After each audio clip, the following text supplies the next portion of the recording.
ಪ್ರಿಯ ವೀಕ್ಷಕರೇ ನಮಸ್ಕಾರ. ನಮ್ಮ ಹಳ್ಳಿ ಸುದ್ದಿ ಯೂಟ್ಯೂಬ್ ಚಾನಲ್ಗೆ ಸ್ವಾಗತ.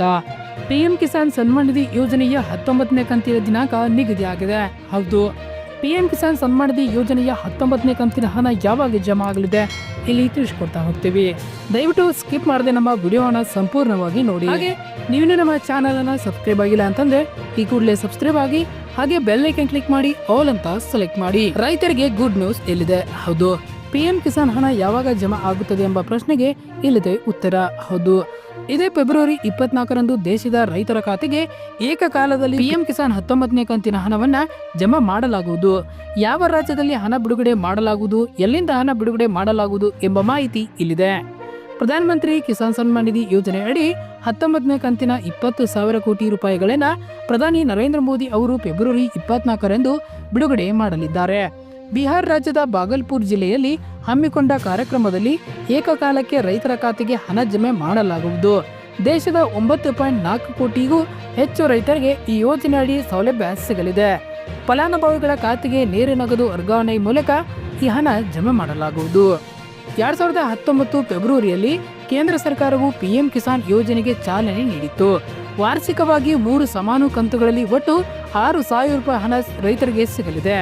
ಪಿಎಂ ಕಿಸಾನ್ ಯೋಜನೆಯ 18ನೇ ಕಂತಿನ ಹಣ ಅಕ್ಟೋಬರ್ 5ರಂದು ಬಿಡುಗಡೆ ಆಗಿತ್ತು. ಈಗ 19ನೇ ಕಂತಿನ ಹಣ ಫೆಬ್ರವರಿ 24, 2025ರಂದು ಬಿಡುಗಡೆ ಆಗಲಿದೆ.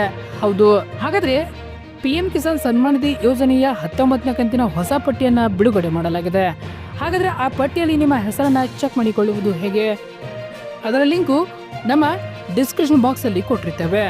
ಆ ಲಿಂಕ್ ಮೇಲೆ ಕ್ಲಿಕ್ ಮಾಡಬೇಕು. ಆಗ ನಿಮಗೆ ಪಿಎಂ ಕಿಸಾನ್ ಸನ್ಮಾನ್ ನಿಧಿ ಯೋಜನೆಯ ಅಫಿಷಿಯಲ್ ವೆಬ್ಸೈಟ್ ಓಪನ್ ಆಗುತ್ತದೆ.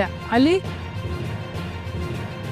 ಕರ್ನಾಟಕ ರಾಜ್ಯವನ್ನ ಆಯ್ಕೆ ಮಾಡಿಕೊಳ್ಳಬೇಕು. ನಂತರ ನಿಮ್ಮ ಜಿಲ್ಲೆಯನ್ನ ಆಯ್ಕೆ ಮಾಡಿಕೊಳ್ಳಬೇಕು. ಇದಾದ ನಂತರ ತಾಲೂಕನ್ನ ಆಯ್ಕೆ ಮಾಡಿಕೊಳ್ಳಬೇಕು. ನಂತರ ಬ್ಲಾಕ್ ನಲ್ಲಿ ನಿಮ್ಮ ತಾಲೂಕು ಆಯ್ಕೆ ಮಾಡಿಕೊಂಡು ನಿಮ್ಮ ಊರು ಆಯ್ಕೆ ಮಾಡಿಕೊಳ್ಳಬೇಕು.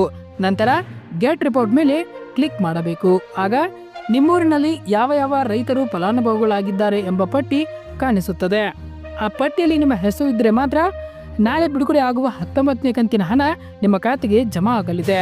ಇಲ್ಲಾಂದ್ರೆ ನಿಮ್ಮ ಖಾತೆಗೆ ಈ ಹಣ ಜಮಾ ಆಗುವುದಿಲ್ಲ. ಇನ್ನು ಪಿಎಂ ಕಿಸಾನ್ ಸನ್ಮಾನ್ ನಿಧಿ ಯೋಜನೆಯ 19ನೇ ಕಂತು ಜಮಾ ಆಗ್ಬೇಕಂದ್ರೆ ನೀವು ಈ KYC ಮಾಡಿದ್ರೆ ಮಾತ್ರ ನಿಮ್ಮ ಖಾತೆಗೆ ಹಣ ಜಮಾ ಆಗುತ್ತದೆ. ಹೌದು, ಪಿಎಂ ಕಿಸಾನ್ ಯೋಜನೆಯ ಪೋರ್ಟಲ್ ನಲ್ಲಿ ಆಧಾರ್ ಆಧಾರಿತ OTP ದೃಢೀಕರಣಕ್ಕಾಗಿ ಕಿಸಾನ್ ಕಾರ್ಡ್ನಲ್ಲಿರುವ ಈ KYC ಆಯ್ಕೆಯನ್ನ ಕ್ಲಿಕ್ ಮಾಡಿ ಪ್ರಕ್ರಿಯೆಯನ್ನು ಪೂರ್ಣಗೊಳಿಸಬಹುದು. ಅದರ ಲಿಂಕು ನಮ್ಮ ಡಿಸ್ಕ್ರಿಪ್ಷನ್ ಬಾಕ್ಸ್ ಅಲ್ಲಿ ಕೊಟ್ಟಿರ್ತೇವೆ. ಆ ಲಿಂಕ್ ಮೇಲೆ ಕ್ಲಿಕ್ ಮಾಡಬೇಕು. ಆಗ ಅಲ್ಲಿ ಪಿಎಂ ಕಿಸಾನ್ ಪೇಜ್ ಓಪನ್ ಆಗುತ್ತದೆ. ಅಲ್ಲಿ ನೀವು ಆಧಾರ್ ಕಾರ್ಡ್ ಅನ್ನ ನಮೂದಿಸಬೇಕು. ನಂತರ ಸರ್ಚ್ ಮೇಲೆ ಕ್ಲಿಕ್ ಮಾಡಬೇಕು. ನಿಮ್ಮ ಆಧಾರ್ ಕಾರ್ಡ್ ನಂಬರ್ ಹಾಕಿ ಸರ್ಚ್ ಮೇಲೆ ಕ್ಲಿಕ್ ಮಾಡಬೇಕು. ಅಲ್ಲಿ ನಿಮ್ಮ ಹೆಸರಿಗೆ ಈ KYC ಆಗಿದ್ದರೆ ಅಲ್ಲಿ ಈ KYC ಇಸ್ ಆಲ್ರೆಡಿ ಡನ್ ಎಂಬ ಮೆಸೇಜ್ ಕಾಣಿಸುತ್ತದೆ. ಅಲ್ಲಿ ನೀವು ಓಕೆ ಬಟನ್ ಮೇಲೆ ಕ್ಲಿಕ್ ಮಾಡಬೇಕು. ಇನ್ನು ಪಿಎಂ ಕಿಸಾನ್ ಯೋಜನೆಯ ಹಣ ಪಡೆಯಲು ಬೇಕಾಗುವ ಅರ್ಹತೆಗಳು. ಪಿಎಂ ಕಿಸಾನ್ ಯೋಜನೆಯ ಫಲಾನುಭವಿಗಳ ಪಟ್ಟಿಯಲ್ಲಿದ್ದ ಮಾತ್ರಕ್ಕೆ ನಿಮಗೆ ಮುಂದಿನ ಕಂತಿನ ಹಣ ಜಮಾ ಆಗುತ್ತದೆ ಎಂದು ಹೇಳಕ್ಕಾಗುವುದಿಲ್ಲ. ಪಿಎಂ ಕಿಸಾನ್ ಯೋಜನೆಗೆ ಅರ್ಹತೆ ಇರಬೇಕು. ಹೌದು, ನೀವು ಸಣ್ಣ ಮತ್ತು ಅತಿ ಸಣ್ಣ ರೈತರಾಗಿರಬೇಕು. ನೀವು ನಿಮ್ಮ ಪತಿ ಅಥವಾ ಪತ್ನಿ ಅಥವಾ ಮಕ್ಕಳು ಸರ್ಕಾರಿ ನೌಕರಿಯಲ್ಲಿ ಇರಬಾರದು. ಹೌದು, ನೀವು ಯಾವುದೇ ಸರ್ಕಾರಿ ಪಿಂಚಣಿ ಪಡೆಯಬಾರದು. ಇಷ್ಟೆಲ್ಲ ಅರ್ಹತೆ ಇದ್ರೆ ನಿಮಗೆ ಪಿಎಂ ಕಿಸಾನ್ ಯೋಜನೆಯ ಮುಂದಿನ ಕಂತಿನ ಹಣ ಜಮಾ ಆಗಲಿದೆ. ಹೌದು, ಪ್ರಧಾನಿ ನರೇಂದ್ರ ಮೋದಿ ಅವರು ಫೆಬ್ರವರಿ 24 ಸೋಮವಾರ ಪಿಎಂ ಕಿಸಾನ್ ಯೋಜನೆ ಅಡಿಯ 19ನೇ ಕಂತಿನ 22,000 ಕೋಟಿ ಮೊತ್ತವನ್ನು ಬಿಡುಗಡೆ ಮಾಡಲಿದ್ದಾರೆ. 9.8 ಕೋಟಿ ರೈತರಿಗೆ ಇದರಿಂದ ಅನುಕೂಲವಾಗಲಿದೆ ಎಂದು ಕೇಂದ್ರ ಸರ್ಕಾರ ತಿಳಿಸಿದೆ. ಈ ಯೋಜನೆಯಡಿ ಪ್ರತಿ ಫಲಾನುಭವಿ ವಾರ್ಷಿಕ 6,000 ರೂಪಾಯಿಯನ್ನ ನೀಡಲಾಗುತ್ತಿದೆ. ಪ್ರತಿ 4 ತಿಂಗಳಿಗೊಮ್ಮೆ 3 ಬಾರಿ ರೈತರಿಗೆ 2,000ವನ್ನ ನೇರವಾಗಿ ಅವರ ಬ್ಯಾಂಕ್ ಖಾತೆಗಳಿಗೆ ಜಮಾ ಮಾಡಲಾಗುತ್ತಿದೆ.